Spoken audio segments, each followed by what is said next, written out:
Witam serdecznie. Swój dzisiejszy poradnik o Blenderze zadedykuję operacjom logicznym, a właściwie to chciałbym Wam teraz zarekomendować bardzo interesującą wtyczkę o nazwie Bevel After Boolean. O właśnie, której interfejs widzicie tutaj po prawej stronie. I do czego ta wtyczka służy? Ta wtyczka służy i wspomaga nas w fazowaniu obiektów albo pomiędzy obiektami w trakcie wykonywania operacji logicznych dodawania, odejmowania, tworzenia wspólnej części lub wycinka. A więc popatrzmy. Mam dwa obłe obiekty i ten obiekt zaznaczę, z Shiftem do zaznaczenia dodam tą kulkę i wywołam operację logiczną Shift-Ctrl-B, bowiem mam włączoną wtyczkę Bool Tool, która jest na standardowym wyposażeniu Blendera. I gdy użyję operacji pędzel Boolean, brush Boolean, no to mogę zdecydować, jaka operacja logiczna będzie w toku. I ja chciałbym te dwa kształty ze sobą połączyć. Operacja logiczna jest w toku, dwa kształty zostały ze sobą złączone, ale powiedzmy ten kształt pomocniczy mogę sobie pozycjonować. Gdy zaznaczę cały obiekt i uruchomię wtyczkę BAB, Bevel, to tutaj na połączeniu tych dwóch obiektów zostanie utworzona faza. A więc zostaną dodane pętle z tak zwanymi edge loopami, a niepotrzebne, zbędne, można powiedzieć, poligony zostaną zredukowane lub po prostu przerobione z postaci czworokąta na postać, powiedzmy, trójkąta lub wielokąta. Dodatkowo ta wtyczka pozwala nam tutaj zapanować nad fazą i jeszcze innymi parametrami. Jeżeli jesteście ciekawi, jak z tym narzędziem się współpracuje, skąd je pobrać, jak to rozszerzenie zainstalować, to zapraszam Was do oglądania dalszej części mojego dzisiejszego poradnika po krótkim intro.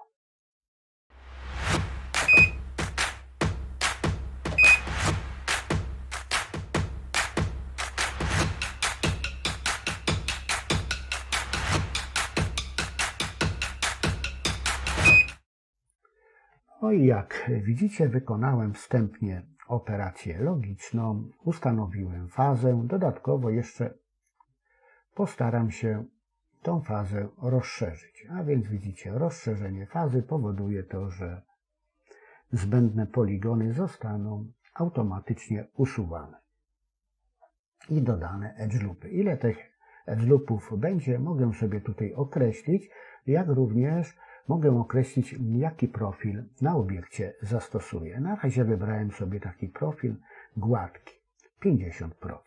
Kto wykonywał operacje logiczne, ten wie. Dodatkowo mogę zdecydować, jaką operację logiczną na koniec utworzę. Czy łączenie tych dwóch obiektów, czy może odjęcie jednego obiektu od drugiego, czy może utworzenie wspólnej części z tych dwóch obiektów. A może chciałbym wyciąć kawałek i utworzyć w ten sposób nowy obiekt tutaj na cięciu. A więc widzicie, takie są możliwości. Dodatkowo, proszę ja Was, mogę całą operację logiczną zastopować, zmienić na przykład ustawienie tego obiektu, tak, i jeszcze raz ponowić, po zaznaczeniu wszystkiego, ponowić fazowanie. No i teraz mam troszeczkę inaczej obiekty połączone. A więc takie podstawowe rzeczy mogę tutaj wykonać. Dodatkowo mogę jeszcze sobie na przykład zmniejszyć ilość segmentów, no i powiedzmy zrobię ich 6.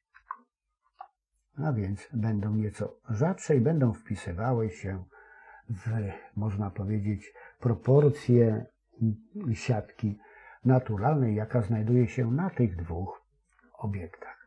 Ta wtyczka doskonale współpracuje z obiektami o stosunkowo gęstej siatce 3D. Jeżeli zakończyłem operację, klikam na obiekt, no i jest wszystko OK. Ten obiekt pomocniczy po prostu mogę ukryć lub usunąć go, albo też wykorzystać na wiele innych sposobów. Jak widzicie, na tym oto obiekcie tutaj nastąpił jakby taki błąd cieniowania. Ten błąd cieniowania ja będę mógł usunąć, dodając na przykład modyfikator wagi do normalnych. A więc muszę zaznaczyć obiekt i tutaj dodaję wagi do normalnych, no i już mam, jakby można powiedzieć, wszystko naprawione. Ale mi się wydaje, że ja sobie te wagi do normalnych dodam na koniec, a dlaczego je dodam na koniec, no to się być może później wyjaśni. Teraz sobie na przykład ten element, ten modyfikator po prostu usunę i przywrócę poprzednią wersję. I teraz na chwilę się zatrzymam i pokażę Wam, skąd sobie tą wtyczkę pobrać. A więc przechodzę do przeglądarki internetowej, wpisuję frazę Bevel After Boolean i już kieruję się na stronę Blender Arts. Klikam, no i tutaj mam link do strony, do informacji o wtyczce, której autorem jest Rodinkow Ilja. Jak widać, pracował nad tym skryptem od lipca 2017 roku. Wtyczka przechodziła kilka faz rozwojowych. Tutaj mamy, powiedzmy, pomocnicze poradniki, które możemy zobaczyć, a skrypt najnowszy do pobrania, który jest kompatybilny z Blenderem 2.81, 2.82, 2.83, a nawet 2.90 Alpha, którego obecnie stosuję, pobieramy tutaj stąd i instalujemy jak każdą inną wtyczkę z zewnętrznego źródła w Blenderze. Kto by nie wiedział, jak zainstalować taką wtyczkę, no to już pokazuję. Musimy wejść do zakładki Edycja, Preferencje, Wtyczki i tutaj mamy przełącznik Instaluj zewnętrzną wtyczkę. Klikamy, wskazujemy źródło z wtyczką, no i postępujemy zgodnie z komunikatami, które będą pojawiały się na ekranie. Ja tą wtyczkę oczywiście mam zainstalowaną. Jest to wtyczka Object Bevel After Boolean. Przy wtyczce jest wykrzyknik, a to oznacza, że wtyczka jest w fazie rozwojowej i mogą występować jakieś błędy. I być może właśnie tym błędem jest to zaburzenie w cieniowaniu tego obiektu. Może w przyszłości to zostanie zlikwidowane. No, u mnie tak się to objawiło.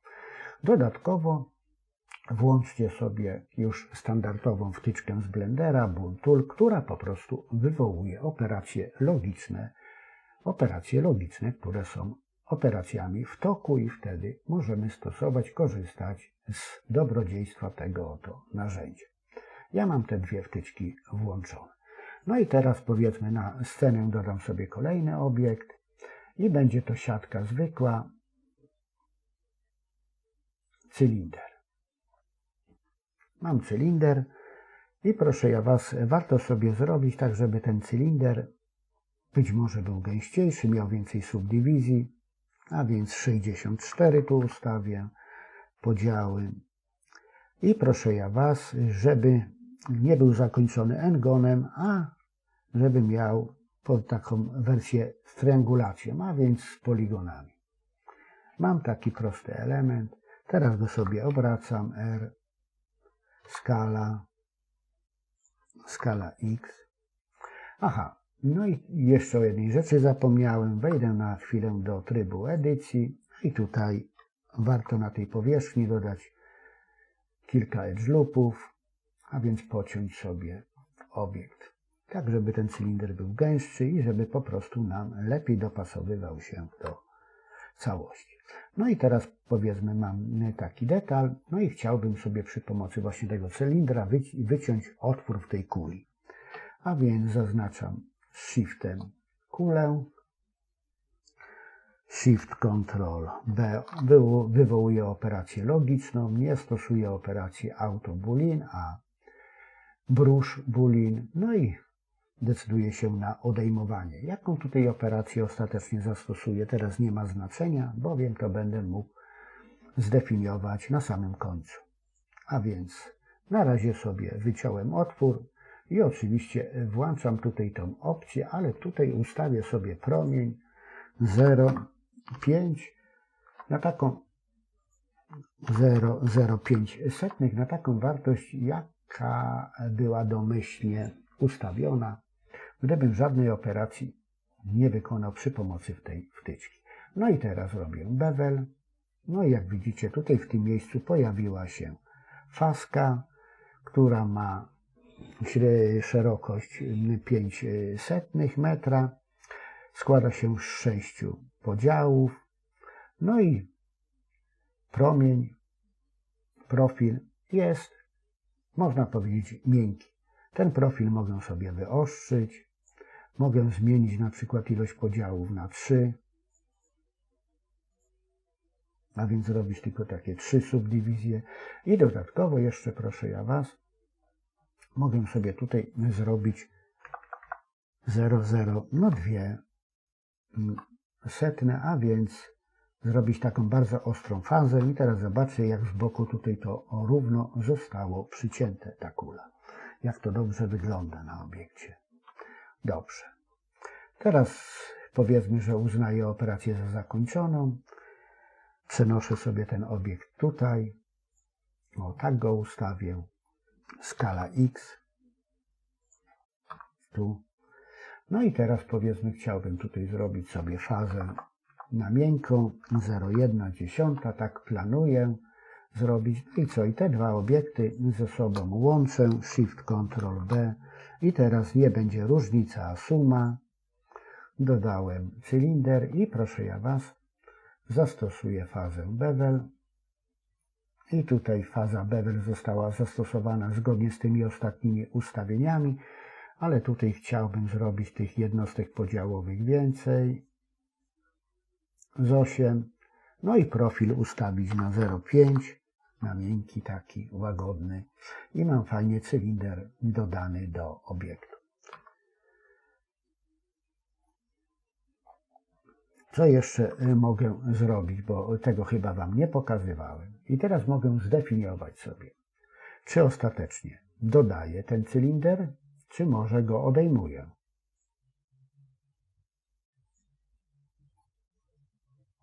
Czy może, proszę ja Was, tworzę wycinek z tych dwóch obiektów. No wycinek tutaj w ogóle nie jest potrzebny, a więc dodam.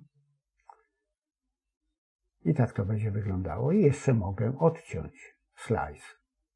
A więc odcinam tutaj kształt oparty o wycinek. Dodatkowo mogę operację logiczną zastopować. Tak. Skala. Przeskalować sobie to wszystko. Wrócić znowuż do tego trybu. No i jeszcze raz zastosować.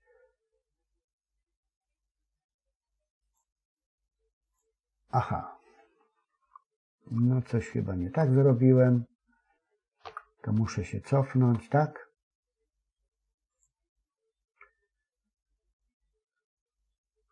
Skala. No i teraz włączę, zaznaczam obiekt, bo zapomniałem, bevel. O, teraz jest, widzicie, wszystko ok. Wróciło jakby do starej normy. I teraz, widzicie, stopuję operację, przywracam stan poprzedni. Mogę sobie poprawić na przykład usytuowanie tego cylindra na obiekcie, gdzieś go tu przemieścić, a może i w to miejsce chciałbym, tak? No i teraz znowu zaznaczam obiekt. Robię wycięcie, a może nie wycięcie, tylko sobie dodam po prostu ten element tutaj. OK. Teraz zaznaczę ten element skala, powielę go o skala X, rozszerzę, no i zaznaczam tak, Shift Ctrl B i teraz zrobię sobie odejmowanie i wycinam otwór na szybko. Bevel. Już jest fajnie otwór wycięty, ale chciałbym, żeby miał taką ostrą fazę, no to nic innego jak 0,02 tu zmienić, setne, no i tutaj było na 3, tak? 3. A tutaj sobie ustanowię wartość na 0,7, a więc profil taki na trochę ostrzejszy. No i wszystko tak wygląda, pięknie to się układa. Teraz Wam pokażę, dlaczego ta wtyczka lepiej pracuje na siatce o dużej gęstości oczek. Bo powiedzmy, dodam sobie cube'a. Może go przeskaluję troszeczkę. I tego cube'a tu wrzucę. Tu poniżej. Zaznaczę obiekt, Shift Ctrl B i wykonam operację odejmowanie, odjęło. Tak, operacja logiczna jest w toku i używam opcji Bevel. I widzicie, mimo że mam nawet taką ostrą krawędź, to tutaj wszystko zostało zaburzone. Przynajmniej to cieniowanie źle wygląda. Utraciłem tutaj ten ostry profil. Stopuję operację, zaznaczam ten obiekt, na przykład przechodzę do trybu edycji i dodam tutaj subdywizji. Tak, i jeszcze może raz subdywizję i teraz proszę ja Was, jak przywrócę to wszystko, no to widzicie, tu już się pojawiła siatka, powtarzam operację. Aha, ale muszę zaznaczyć obiekt, powtarzam operację, no i teraz już cały ten profil wygląda bardzo, bardzo poprawnie. No i teraz mając już taki detal też, ten mogę przenieść, no i powiedzmy, ja sobie zaznaczę tutaj tą część. Tak. GZ, o tu sobie usytuuję dokładnie w tym miejscu. I teraz proszę ja Was, zaznaczę cały obiekt, Shift Ctrl B, odejmę. Tu jak mówię, nie ma na razie znaczenia, włączę opcję Bevel. I teraz sobie utworzę wspólną część, a więc utworzę tutaj nowy obiekt. No i takie podstawowe operacje wykonałem. OK.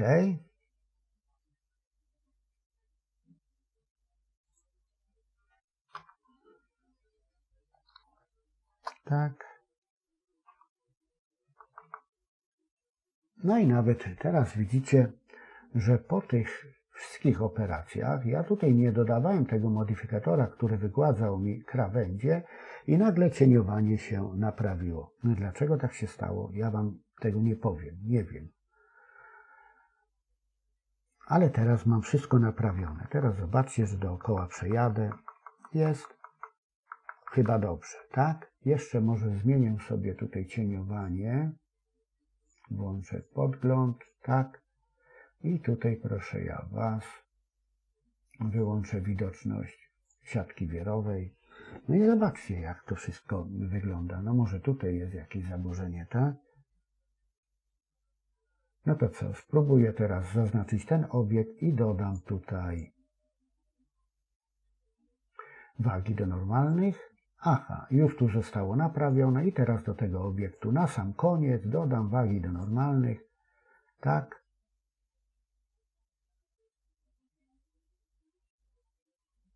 No i chyba jest OK. Tu mogę zrezygnować. O, a tu mogę, nie, tutaj też, bo tutaj mam ciemny punkt, no to muszę. O, i już wszystko zostało wyświetlone. Dodatkowo jeszcze mam tutaj, mogę sterować wartością normalnych. Tutaj jak widać ta wartość jest wycieniowana, ustawiona jest na 180 stopni, ale widzicie, jak tutaj sobie wyłączę autowysmuklanie, no to tworzą mi się tutaj takie jakieś dziwne artefakty, a więc ta opcja musi być włączona. No i już to ten obiekt całkiem super pięknie wygląda. No i fajnie się prezentuje na obrazie. No i teraz już nic innego nie pozostaje mi zrobić, jak jeszcze pokazać siatkę 3D, a więc ja tutaj preferuję włączanie siatki tutaj w tym miejscu, żeby ją było widać nie przez wtyczkę bevel. No i co? I jakoś warto by było podsumować to narzędzie. Ja to narzędzie odkryłem kilka dni temu, bowiem szukałem alternatywnych wtyczek i chodziło mi przede wszystkim o darmowe wtyczki do Blendera, nie płatne, tylko darmowe. Ta wtyczka jest darmową wtyczką, może z niej korzystać każdy i jak widzimy, doskonale będzie nas wspomagała w, można powiedzieć, modelowaniu twardych powierzchni w oparciu o operacje logiczne. Ta wtyczka ma przewagę nad wtyczką Bultool, choćby z tego względu, że automatycznie dodaje nam modyfikatory wygładzające, bowiem ona sama w sobie ma tutaj określony skrypt, przy pomocy którego wykonuje w tle żądane operacje. A my tylko możemy ewentualnie poprawiać to, co żeśmy sobie zbudowali, utworzyli, wymodelowali. I to jest przewaga. Przy wtyczce Bultool musiałem do obiektu dodawać modyfikatory. Nawet takie modyfikatory jak właśnie modyfikator bevel. Widzicie, dodałem modyfikator bevel. Teraz go przerzucę tutaj na górę. I jak zmienię na wartość kątową, no to będę miał wygładzone i też ten modyfikator ładnie mi jeszcze tutaj ten obiekt wygładził. Zobaczmy, jak to będzie wyglądało bez trybu wirowego, a więc też super wygląda i do tego też jeszcze dodam ten modyfikator na końcu bevel.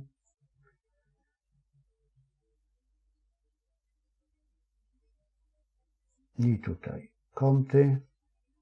Wszystko jest ładnie wygładzone.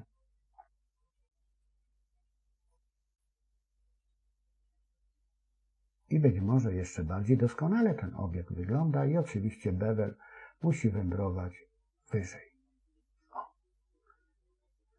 Powyżej tego. Dodatkowo tu jeszcze mogę wybrać na przykład szerokość. To akurat w tym wypadku specjalnie nic nie zmieniło. Mam tutaj włączoną opcję uśrednianie faz, a więc tak, żeby nie doprowadzić do artefaktów, bo jakbym sobie tą wartość włączył, no to nawet teraz przy tej wartości 0,1 tu nie mam. Nic dziwnego mi się nie dzieje, ale w niektórych wypadkach może się to dziać. No i co? I chyba już czas zakończyć ten poradnik. Otrzymałem taki oto finalny produkt, którego podgląd mamy na załączonym obrazku. No i teraz już musicie sami zdecydować, czy warto, czy nie warto z tego interesującego rozszerzenia narzędzia korzystać. Zresztą w niedalekiej przyszłości zamierzam zrobić jakiś konkretny poradnik, bowiem ten temat operacji logicznych, a właściwie to ta wtyczka Bevel After Boolean bardzo mnie wciągła. A teraz już dziękuję Wam za uwagę. Serdecznie zapraszam do składania wizyt na moim kanale YouTube. No i co? I do usłyszenia w moim kolejnym poradniku o Blenderze.